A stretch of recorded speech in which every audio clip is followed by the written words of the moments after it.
So, you know Chris Williamson? I haven't met him yet. Okay. But you know his podcast. Yeah. Got a huge podcast. Gets amazing guests. And he's been on the grind for several years. And I was watching a podcast with him recently. I think it was Alex Hormozy. And he said that one day he decided to turn pro.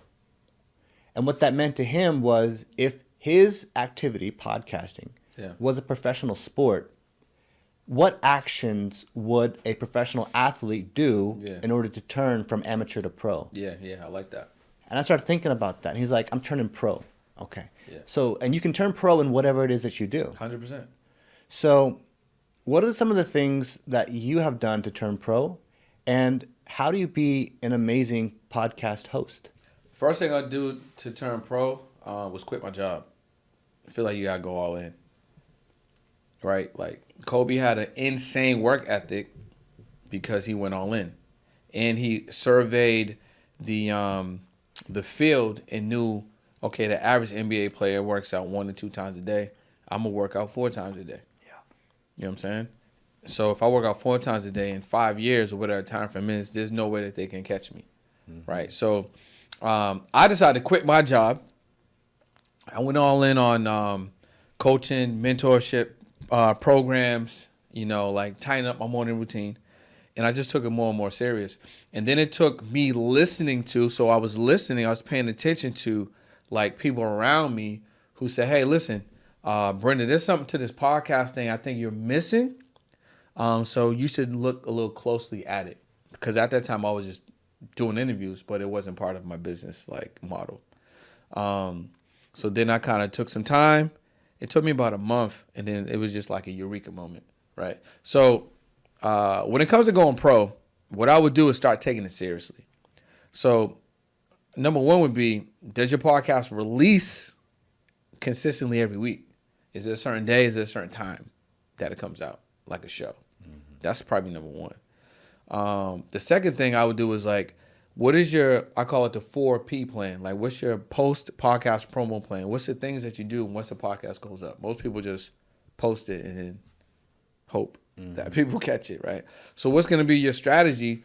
Once the podcast goes up, these 4 to 8 to 10 things we do every single time so we can get it out to as many people as possible, right? So I would have a 4P plan, and I would have a cadence to the releasing, right? Study the crafts. Who are some podcasters that are going crazy right now? So Chris Williamson, let's use him as an example. Let's use Shannon Sharp, Club Shay Shay as an example. Okay, if we study what are some of the nuances that they're doing, what are they doing? Okay, cool, I'm going to take some here, I'm going to take some there. What did Kobe do? He studied Michael Jordan. He studied Magic Johnson. He studied Larry Bird. You know what I'm saying? He studied the greats, right? So I'm going to study some of the great shows. What are they doing? I'm taking this more seriously. Now I got to bring in money for my show because if I'm going to have a bigger show, I need some money so the money can help me, be a bigger show. So this is another thing that most podcasters do, and they drop the ball at. They don't recognize that the podcast is a media business. So since it's a media business, they need to set it up like a business. So, you got to run the lap on that. Business address, is it a LLC or S Corp, C Corp, however you want to set it up? Is there a name for your show? Have you did research? You got a logo, all that type of stuff. Phone number, all of that. Business bank account. Get access to some capital so you can actually do stuff with it. Yeah. You know what I'm saying? Like, if you had the opportunity to bring in Alex Hormozy and he was like, yo, it's going to cost me $5,000, and you're like, oh, I can't pay that. But that would turn your show up, but you don't have the money for it because you're not set up properly. So I would set up the business as a media business so you can actually have, the opportunity to move and shake properly, right? Yeah. So set it up as a business. Those are probably the first 3 things I would do. And then I would just look at long term. Like you said, you're in the 1%. So I would commit to doing the show. You know what I'm saying? Like, I'm going to do 100 episodes. I'm going to commit to that. And then I would also remove WMAs, MWAs, minimum wage activities. So if you host a show, you shouldn't edit it. That's a waste of your time, right? So you should hire as fast as possible, someone can do the things that you don't really need to do, like posting the show, editing the show, maybe reaching out to people, when you're able to. All the things that need to happen, but you as the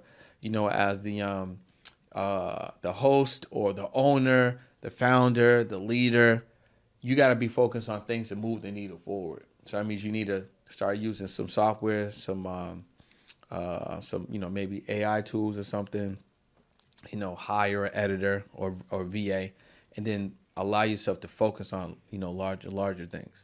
So those are some of the things that I would do, when I decided to go pro. But if someone's watching right now, it's like, I really want to turn it up, I would 100% commit to those things. And then you have to outwork the next podcaster, So for you, that might be interviews, that might be networking, that might be being in certain places, that might be being strategic, that might be having a show that's flexible.